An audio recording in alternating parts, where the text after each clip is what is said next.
In fifth grade, we're all taught that our bodies are made of atoms and there are electrons in the outer part of these atoms, and the electrons repel. Thus, there are great distances. This doesn't even show it, but there are great distances between the atoms. We don't actually touch anything because the electrons repel each other. What we are is energy fields. In fact, what we are quantum energy fields, as we see here, even in the empty spaces, because this energy of what we truly are, because we cannot perceive the atoms, what we truly are is an energy. And by opening our minds and opening our hearts, we can increase our energy dramatically. Opening our minds, releasing our fixations of ideas, can increase our energy. There ought to be something very special about the boundary conditions of the universe. And what can be more special than that there is no boundary? And there should be no boundary to human endeavor. Finally, Stephen Hawking realized there's no boundary conditions in the universe. The universe is infinite. Where is the center of the universe? Well, this might sound crazy, but it's everywhere. Take a look at these two layers. They are exactly similar, except the top layer represents a 5% expansion of the bottom layer. Let's say that you live on one of these dots, and you want to measure where everything's moving away from. Well, watch what happens when I line up a dot in the past and the present. Boom. It looks like the center of the expansion. I can do this with any dot. As soon as I choose a dot to be the frame of reference, it immediately becomes the center of the expansion. No matter where you are or who you are or what your friends or your parents tell you, you really scientifically are the center of the universe.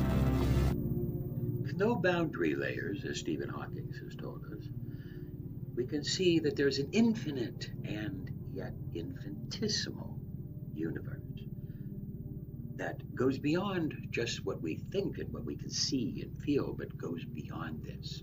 And as we go deeper and deeper and deeper into seeing this infinity, we start to realize that there is truly infinity to the power of infinity. I welcome you.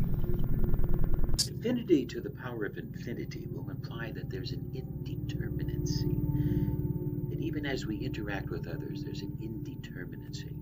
Yes, there are rules, and just like in the game of chess, there are rules, but the rules of the game are only on the chessboard. And we have to recognize that our consciousness has these rules, and we force these rules. Now, the small mind only sees just the rules. But what we are going to see then, in a world where we are energy, and there's infinity to the power of infinity, all things are possible. With all things possible, how could anybody say something is not possible? Our scientific philosophy should not be constructed solely by the limits of our observations. We need to free our mind. We're going to show you true stories of the supernatural, so-called supernatural. You judge for yourself. Open your mind. We submit these stories for your approval. Have you ever had the feeling that you knew what someone was going to say just before he said it? Or have you ever walked into a strange room and had the sensation that you'd been there before? Well, if you have, you've taken a small step beyond. Now watch a giant step.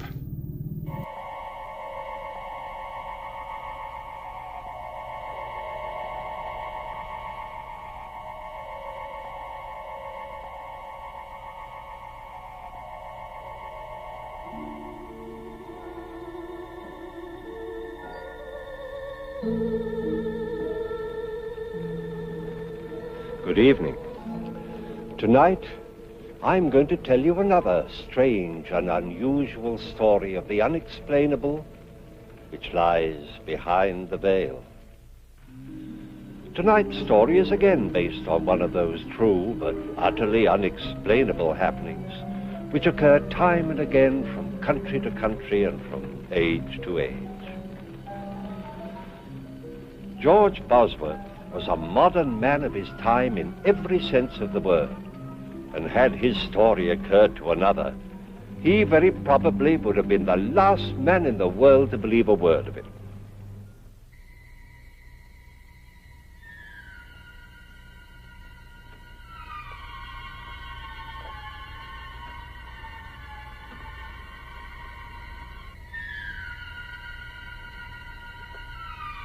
Hart Bosworth had had a busy day, and now, as the last customer left his shop, he prepared to close for the night.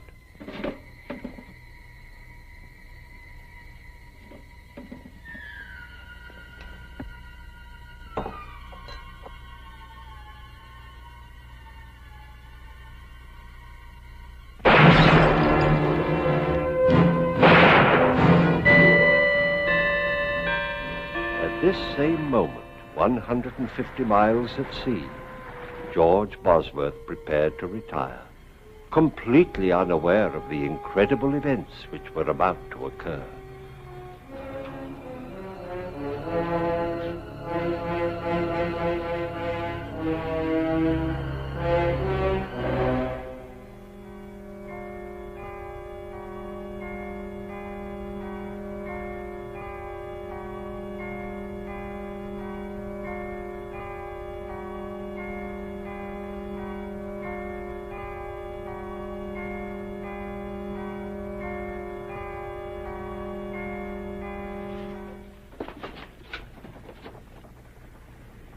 Captain! Captain! What is it, Mr. Bosworth? Captain, I've got to get back to England immediately. I'm afraid that's quite impossible, sir. Oh, please. I'm afraid something's happened. Are you ill, Mr. Bosworth? No. Well, yes, maybe. I don't know. I can't explain, Captain, but I must return at once. Mr. Bosworth, we're 150 miles from Dover, and I have a schedule to maintain. If I were to turn round and go back without good and sufficient reason, I would in all probability lose my position. But this is an emergency. There are rules and regulations covering all emergencies at sea. Perhaps if you could tell me why... Well, I think my brother is... I can't tell you, Captain. It's terribly important. I'm sorry, Mr. Bosworth, but I can let you off at Ostend. There you can make connections with another ship and be back in England by tomorrow morning. What time will we dock?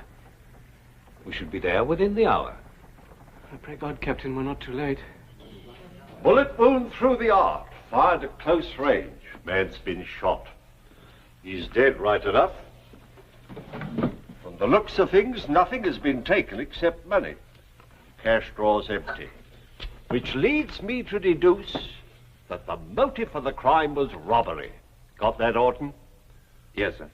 I checked the Bosworth house. George isn't there. The place is shut up tight. That's odd. Him and Art usually close the shop together. Are you sure you heard the shots at 9:45? Right you are, Chester. 9:45 exactly. Just a minute, Bertha. A little less familiarity, if you please. This here is official police business, and I'm here in my official capacity.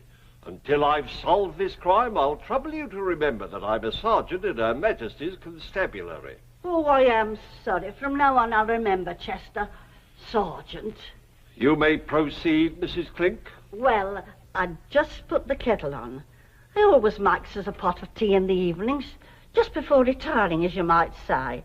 You know how Alfie likes to get to bed early. Yes. Get on with it.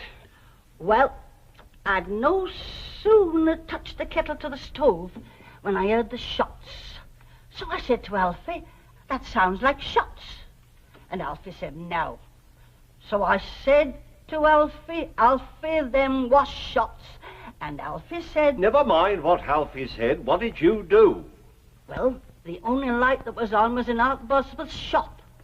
So I run down here to see if he'd heard them too. Imagine me horror and surprise to find poor Mr. Bosworth lying there in a pool of blood. Aha! And whose blood would you say it was? How long would you estimate this was after you first heard the shots, Mrs. Clink? Couldn't have been more than 5 or 10 minutes. Thank you very much, Mrs. Clink. That'll be all. But I haven't finished. If you've anything more to say, you can make a statement at the police station. But I know who done the murder. Mrs. Clink, you saw the murderer? Yes, I did. I see. Now, Just a minute, Constable. I'll handle this. Now then, Bertha, why didn't you give us this valuable information before this? I was about to, until I was so rudely interrupted. Are you insinuating that I was rude? Sergeant, may I suggest the murderer? Huh? The murderer? Oh, yes. All right, Mrs. Clink. The name, if you please. His name is Albert Ketch. How do you know that, Mrs. Clink? I saw him. Just as I got outside, I saw him run from this very shop, as though the old devil himself was after him. Are you sure? My sight's as good as yours, Chester Wilmore. Sergeant, shall I round him up? Why, yes, Constable, do that. And see if you can find out what become of George Bosworth. Why not ask Mrs. Clink, sir? I'm sure I don't know, Constable. But why not ask Miss Julie Westcott? She's his fiancée. She ought to know. I'll do that, Mrs. Clink. All right, now, off with you. Home, all of you, if you please. This here shop will be closed till further notice. Move along, please. Now then, Albert, why don't you confess and save us all a lot of trouble? All nice and tidy, eh? Because I didn't shoot Art Bosworth, that's why. Aha! How do you know he was shot? You told me. Oh. What were you doing in the apothecary shop at that time? Well, I was there to collect a debt what was owed me. What was the debt for? Well, you see, I do a bit of carpenter work in my spare time, being handy with my tools, as you might say. And I built a set of shelves for Mr. Bosworth several weeks ago. And it took you several weeks to get paid? Well, there was a slight misunderstanding between us, as you might call it. Aha! That don't mean I killed him. What was the cause of this misunderstanding? While I was building the shelves, a case of his medicines got broke. Bosworth got terrible excited. Claimed I'd done it careless like. Said they was worth more than the shelves and he wouldn't pay me. And so you killed him? That's not true. I don't even own a gun. A likely story. Why, I wouldn't be surprised if you wasn't doing a bit of poaching in your spare time. Oh, it's a nasty thing to say. Poaching's a very serious offence. I've a mind to enter charges against you. Sergeant, this man's being charged with murder, not with poaching. You hear that, Albert? The constable's right. Murder's the charge. Don't you try to throw us off the track with all this talk about poaching. Now, why don't you be a good fellow and confess and save us all this trouble? Now, look here, Sergeant. I'd like to help you, really I would. But do you know I'm not the kind of man who'd kill a chap in cold blood? Albert Ketch, you're making it very hard for us. Very well. If you won't cooperate, we'll have to drag it out of you. Start all over again.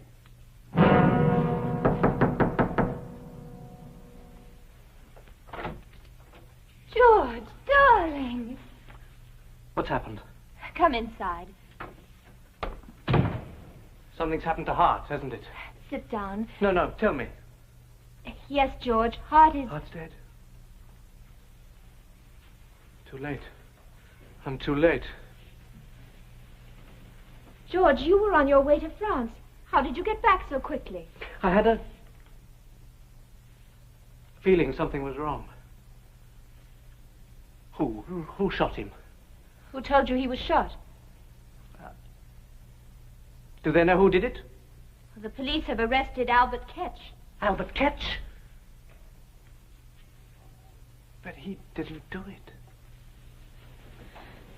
Darling, I know this has been a terrible shock, but you weren't here. How do you know he didn't do it? Julie, please, take me on trust for now. Albert Ketch had nothing to do with Hart's death. Darling, you're upset.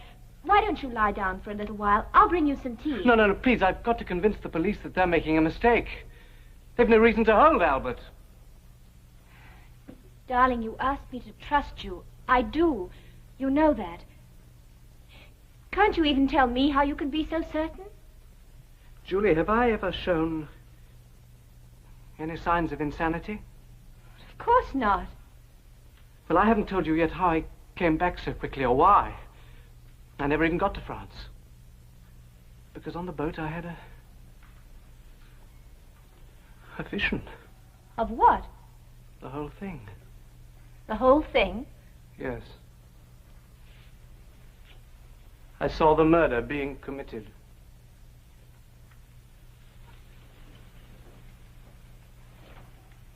George, tell me exactly what you thought you saw. Well, I was washing, getting ready for bed, and when I looked into the basin, I saw the apothecary shop. It was exactly as if I was right there, everything as clear as it is now. You must have been dreaming. No, I saw Hart by the shelves. And then I saw the murderer come in and shoot him. You saw the murderer? Who was it? I don't know. But it wasn't Albert Ketch, I'm sure of that. George, you can't tell anybody this. But I must. Ketch is innocent. Julie, you believe me, don't you? What difference does it make whether A great deal of difference to me. George, I believe you because I love you. But if you tell this story to the police... No, that's a chance I must take. That's a chance you must not take. But they'll hang Ketch. Listen to me, George. There's nothing you can do. If Ketch is innocent, he has nothing to fear. But you... If you tell this fantastic tale to the police, you'll be ruined. Julie, a man's life is in danger. How can I think of myself? Well, then think of me. You know they won't believe you. At best, they'll call you insane. And how will I feel? Hearing people talk behind your back, pretending I don't hear them, whispering? Julie, Take this is not Hart. You know how he worked to build up the shop. Will you let all his work go for nothing? Well, that's what'll happen. Do you think people will do business with a man who sees things? I'm sorry, Julie. Whatever anybody thinks, I've got to try.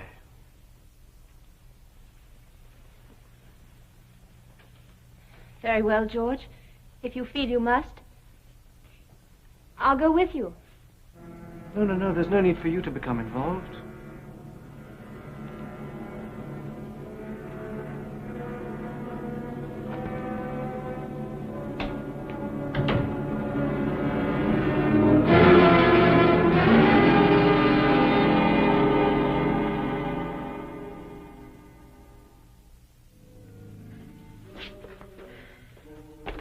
Nothing back there, sir. Oh. Well, in that case, we'll have to continue our search in here. Ah, Mr. Bosworth, sir. Allow me to offer my condolences in this horrible tragedy. Thank you, Sergeant. They told me at the police station I'd find you here. May I ask what you're looking for? Clothes, Mr. Bosworth, clothes. And have you found any? Almost. But don't you worry, sir.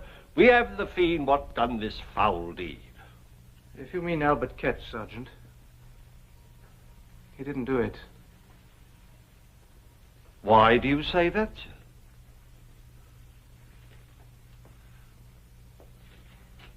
Well, I ask you again. What makes you so sure that Albert Ketch is innocent? I can't tell you, Sergeant. You'll just have to take my word for it, but Albert Ketch had nothing to do with it. Well, that's rather a large order, Mr. Bosworth. Asking us to accept your word without anything to back it up. Mr. Bosworth, sir. I assume you can prove your whereabouts at the time of the crime? Well, yes, I can. I was on a boat on my way to France. Mr. Bosworth, who else besides yourself stands to inherit your brother's estate after his death? Why, no one. I'm the only... Just what are you driving at? Now, I'm sure the constable means no offence, sir. But let me fill you in on the facts. We have a high witness what places Albert Ketch at the scene of the crime. He had motive, he had opportunity. Sergeant, have a look here.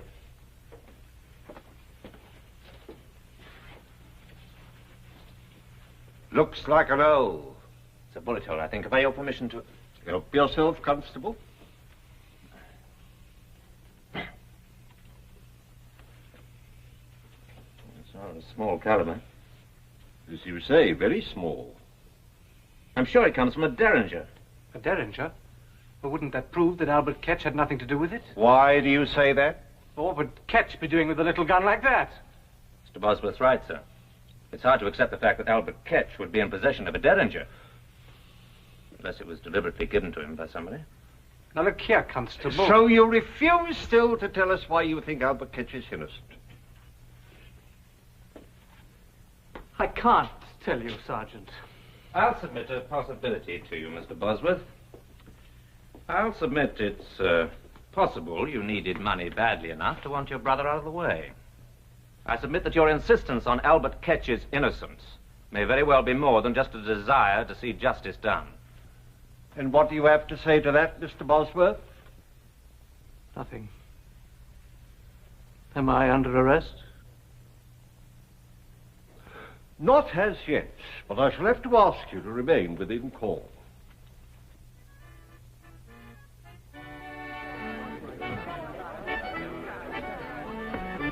Evening, Mr. Bosworth. Oh, good evening, Mrs. Clink. Alfie and me wishes to convey our sympathy for your bereavement. Thank you. Shall we sit down for a minute? Oh, yes, Doc. Thank you. He was a fine man, your brother. A fine man. Always willing to extend credit until tie-dye, and never too proud to step in and have a lift with us. And his scales was honest, too. Yes, it was a terrible shock to me, Mrs. Clink. I can well imagine, but never you fear. Albert Ketch shall get what he deserves. Why is everyone so certain that Ketch is guilty? Oh, bless you. Who else could it be? I saw him myself. You saw him? Of course I did. Has nobody told you? That Chester Wilmore. I am the most important witness. Are there any other witnesses? Not a one, and no more are needed, I can tell you that. Of course, Miss Westcott might have seen the whole thing. Had she been there 5 minutes earlier. Julie? What's she got to do with it? Of course, she might have been killed if she had. Yeah, but tell me, how does Julie fit into all this? Well, I'd just stepped out of my house for a breath of air before putting the tea on for Alfie and me, when I sees Miss Westcott going into the apothecary's shop. And it was hardly 5 minutes later when I heard 2 shots. I runs outside, and there goes Albert Ketch tearing down the street. Naturally, I got the police. And it was hardly no time at all before they had him clapped in the pokey. Julie never said anything about it. Oh, I dare say she didn't want to worry you. So it's the first time I've ever known her to worry about anyone. What do you mean by that? I'm not the one to talk about a body when they're not present to defend theirself. But everyone knows as how Miss Julie Westcott considers herself much better than us common folk. What are you saying, Mrs. Clink? It's truth. Ask any of the girls. They'll tell you. Her and her fine talk about position and money and station in life. But she wasn't fooling your brother none. No, sir. She wasn't pulling the wool over his eyes. Oh, you poor boy. I've upset you with me wagging tongue. Alfie always says I talk too much. But don't pay any attention to me. You better get home and get some rest. And I'll be saying good night.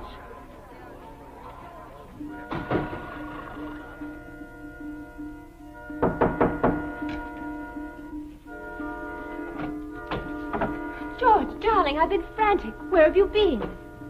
I've been walking.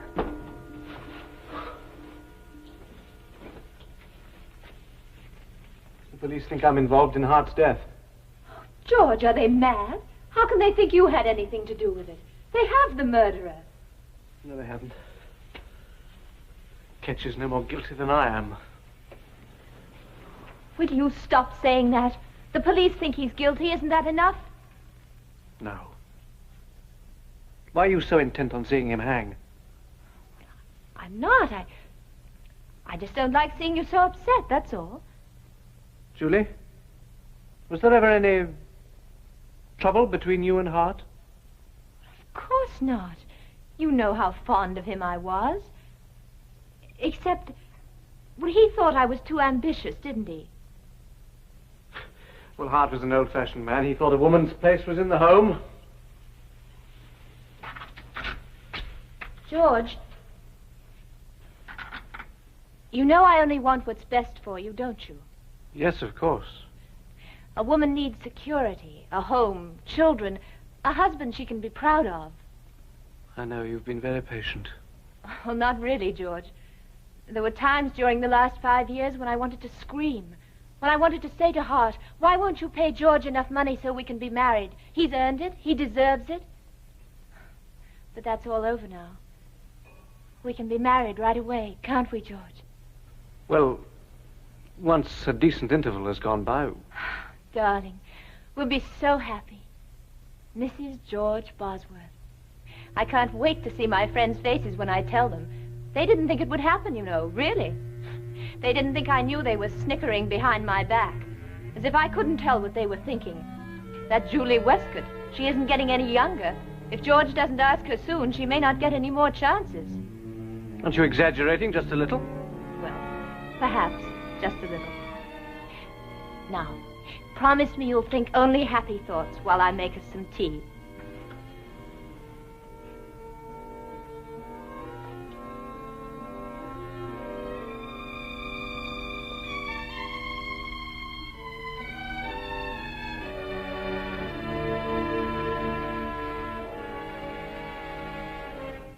Julie? Yes, dear? About Albert Ketch.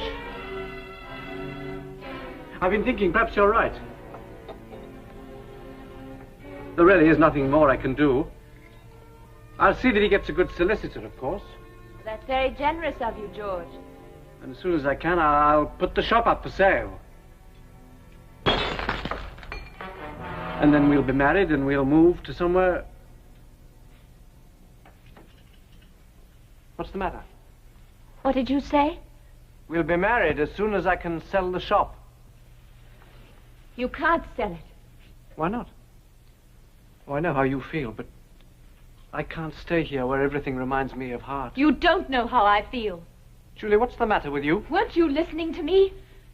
We live here. Our friends are here. You're an important member of the community, and I'll be your wife, George. They'll respect us. As long as we're together, what does it matter where we live? I won't have it. The shop is doing well here. We have money and position. Do you think I want to start again at the bottom? Not knowing anybody, not being anybody? I forbid it. Julie, you're losing your perspective. I welcome your help, but I must make my own decisions. Welcome my help? Well, that's funny, George. Without me, there'd be no decision for you to make. What are you saying? You've had 5 years to make a decision, but your precious brother stood in the way. Well, I made it for you. He's gone, and I won't let you throw away everything I've worked for. George, listen. I did it. For you, for both of us. How could you? Julie! I wanted you. I needed you. Hart stood between us, and I couldn't bear it any longer. But it's all over now, George. He's gone. There's just the two of us. And we'll be happy, George. You'll see. George, don't leave me. Please. I'm going to find Sergeant Wilmore. George! George!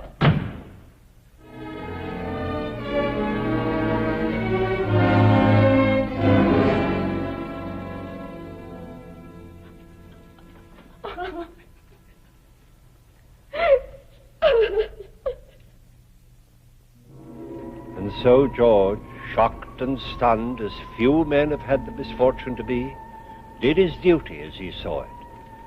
Bereft of brother, fiancé, he still had a life before him. Time would heal these scars, but would it ever bring to him an understanding of how he could have seen his brother's death? I don't know. Do you?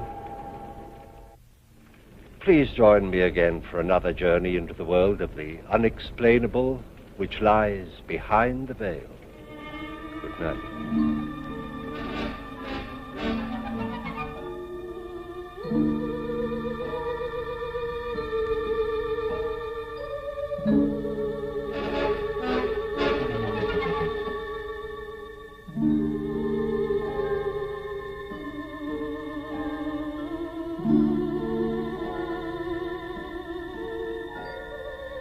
Thank you.